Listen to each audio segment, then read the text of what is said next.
the epicenter of the coronavirus pandemic is New York. And at the epicenter of that epicenter is New York City. And at the central point of New York City was a hospital called Elmhurst, where we were hearing reports that very bad things were happening. Well, there is a nurse that, a very talented nurse in Florida, that decided to go up and help up in New York, and went up to New York and got placed inside of the Elmhurst Hospital. While she was there, what she saw was so disturbing that she took it upon herself to wear a hidden camera and bring in a recording device so that she could capture some of what she was seeing there. This is a brilliant production that's been put together by Journeyman Productions, and I want to make sure that we give them a shout out. You're going to want to watch this entire 1 hour expose, but here is just a taste of this incredible brave nurse and her revelations as she risks everything to bring a camera and recording device into the epicenter of the coronavirus pandemic. Take a look at this. She began by telling us one of her most disturbing findings, that people who had repeatedly tested negative for COVID were being described as COVID confirmed. Okay, so if you look close, I'm in my patient's chart. I am pulling up like their laboratory results. So if you look here, you'll see COVID-19 bioreference lab. Here are the test results. As you can see, 5/1/2020 at 17:16, not detected. They test for a second time, 5/4/2020 at 17:59, not detected. So both of those are negative. Scroll up to the top. This is my patient. They are on a vent and they are being called COVID-19 confirmed. So not detected here, but so it's presumptive. Now they're all... They are detected. They're saying it's positive. Not detected. But it's not detected. Say, what does that mean? So You said that they were vented immediately upon being brought in, is that? Yeah, so the thing is they're coming in with difficulty breathing, and a lot of these patients are really coming in with anxiety because they're scared. They take them and they tell them pretty much that if they don't get on a vent, then they're probably not going to survive. But the reality is, if they get on that vent, the likelihood of them walking out the hospital is slim to none. You're saying they're putting non-COVID or COVID rule out with definite COVID patients? Yes. So I was only wondering, because like I was looking at like all the patient rooms, and like this patient is in with like a non-COVID. I don't understand why they're doing that. I know. There's 4 patients in a row here Yeah. on COVID. And this is supposed to be the COVID place, Yeah. because 7th floor, they've shut it down. That's and right. cleaned it. I'm confused. And then they're going to have non-COVIDs there.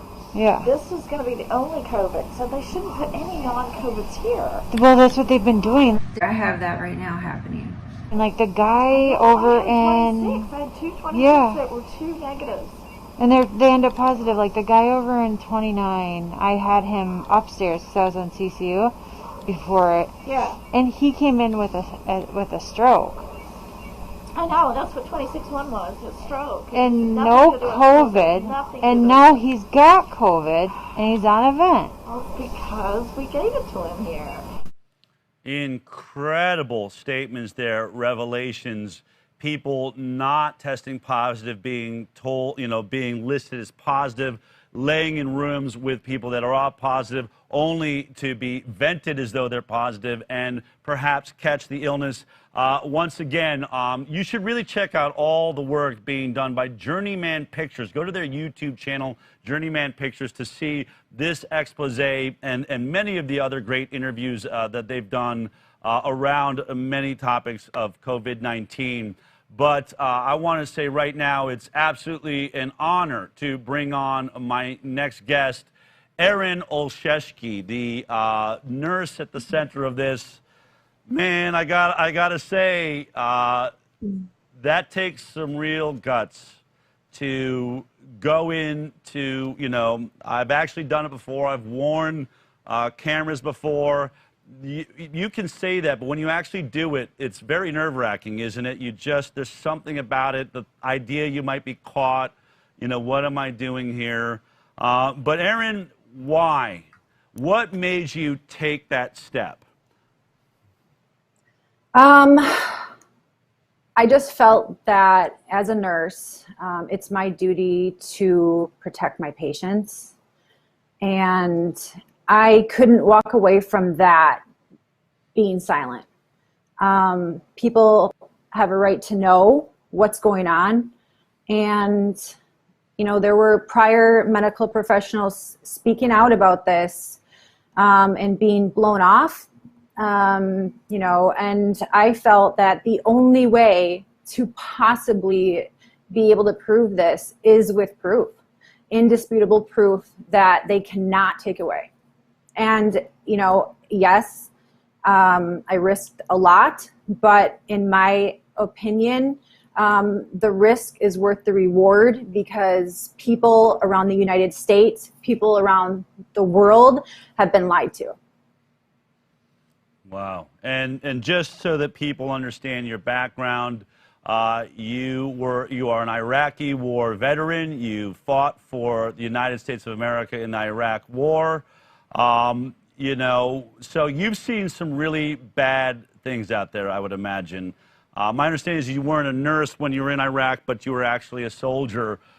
But did you feel, they've described, especially Elmhurst Hospital, but many of these ERs and hospitals, they describe them as a war zone. Would you say that it fits that description also?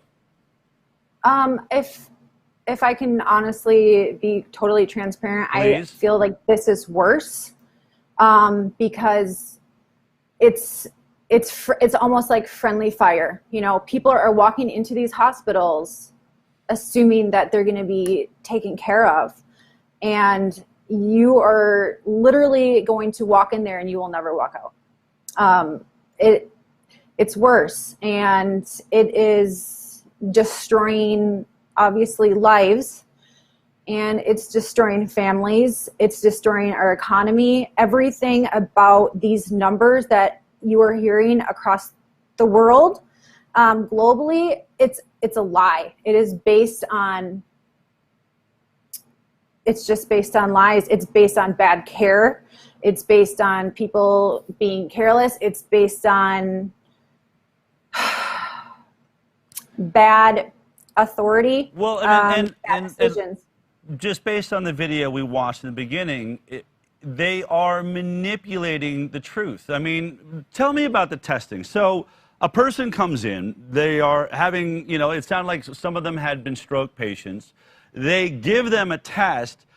Can you tell me about the testing? How long does it take to find out if your patient has tested positive or negative? It would take anywhere from 5 to 10 days. Yes. But I went and got tested with an antibody test that I'm pretty sure here in the middle of Austin. I did it for the show. I went and said, let's see how this goes. They gave me my results. I think it was 15 minutes at the most. Do they not have that technology inside of Elmhurst Hospital? No, they don't. The technology exists, like you said, but they are not utilizing that. No. So if you come in and we don't even know, where are they putting you while we wait to find out? On the floors, they're putting you inside the hospital facility, and they are mixing COVID and non-COVID, which is creating hospital-acquired infections, nosocomial infections. So they are literally creating the pandemic that way. Unbelievable. Just because this is something we've been reporting on, I remember there was another nurse a few weeks back that spoke out about, I believe, the same hospital. Let's just take a look at what she had to say here. Literally, Black lives don't matter here. And that's pretty sad that somebody who is white and lives hundreds of miles away from the city gives more about these people than the actual people in this city. These people aren't dying from COVID. Let me give you several examples here. An anesthesiologist intubated the patients, and for about 5 hours, like, we were waiting on a chest x-ray to confirm that the placement was wrong. And in the meantime, while we're waiting for that, and we've told the anesthesiologist that it was placed wrong, because, like, literally only one side of the chest is, like, inflating, he dies.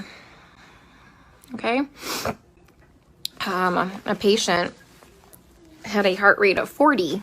I was literally ran out of, like, the patient's room to get, like, the director of nursing who was standing out there. And I'm like, can you stop him? He's going to kill that patient. He's going to kill that patient if he defibrillates him with bradycardia and a heart rate of 40.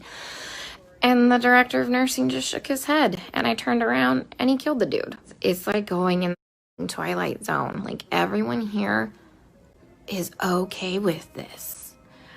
Look, the only way I can kind of put this into context for everybody is, and this is going to be kind of an extreme example, this is like really the only thing I can come up with.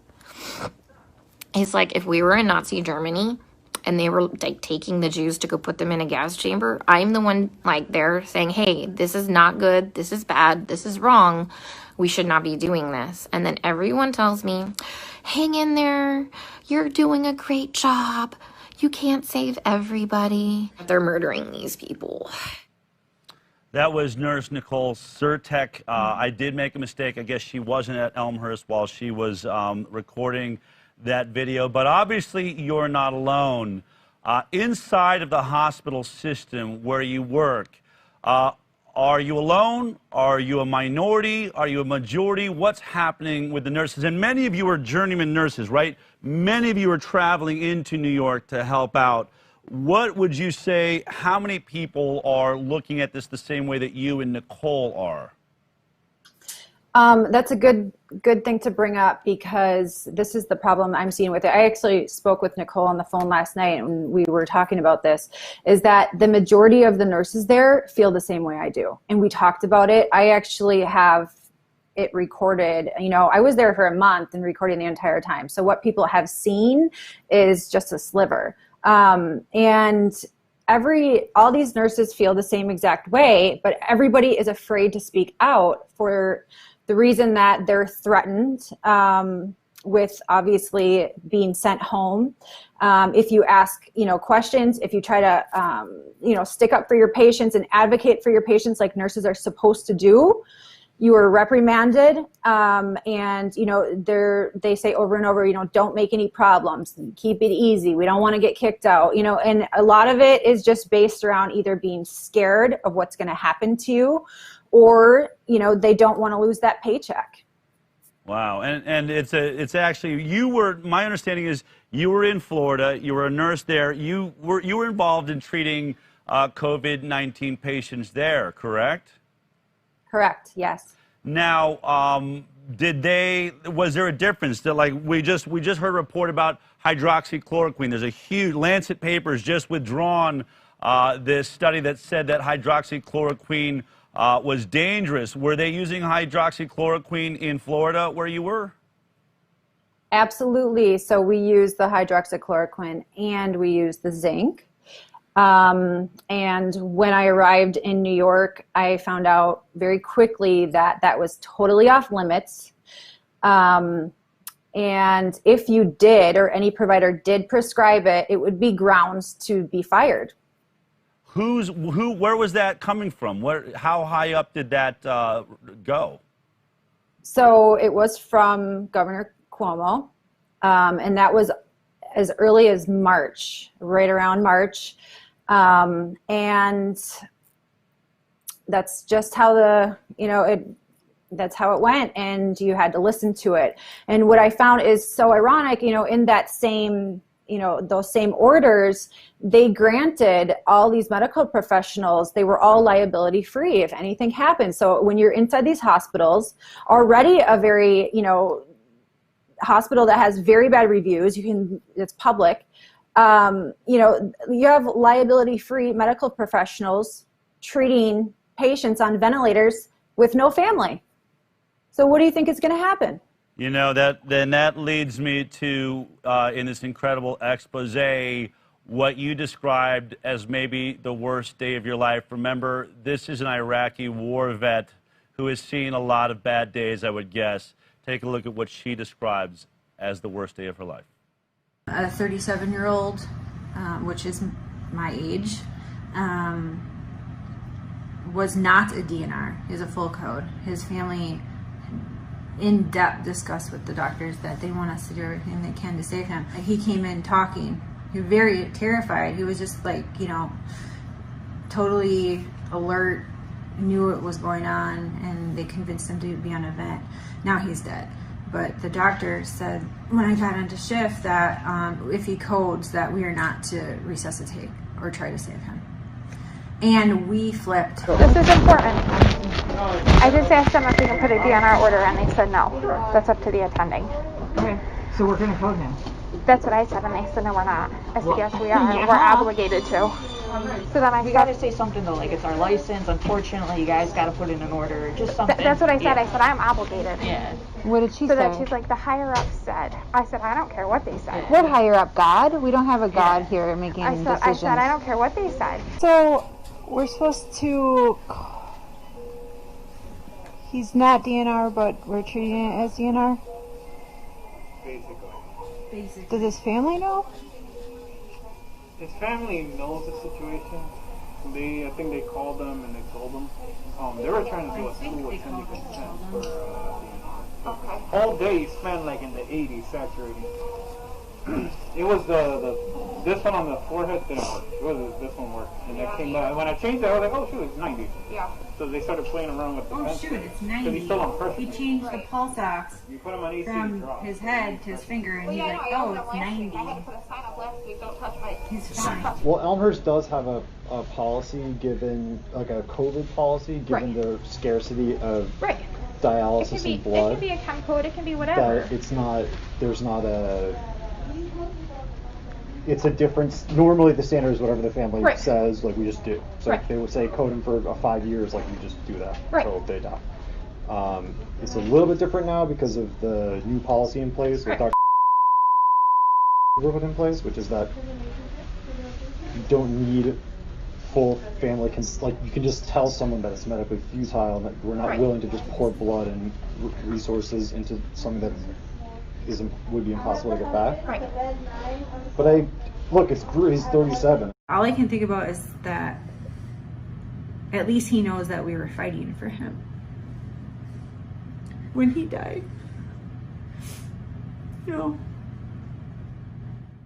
Aaron, we hear that the victims of COVID-19 tend to be over the age of 65 and suffering from other life-threatening illnesses. What you are describing and talking about, this is a 37-year-old man, correct? Yes. And as a nurse, it seemed, look, I understand there are scenarios where, you know, you can't resuscitate or it really wouldn't make sense. Someone is so far gone. But can you tell me what it was like to be hearing that and going through this over a young man with his whole life ahead of him, a family that is unable to visit and see how he's doing? You're the only person representing that family in that moment, are you not? I mean, he's all that we had, you know.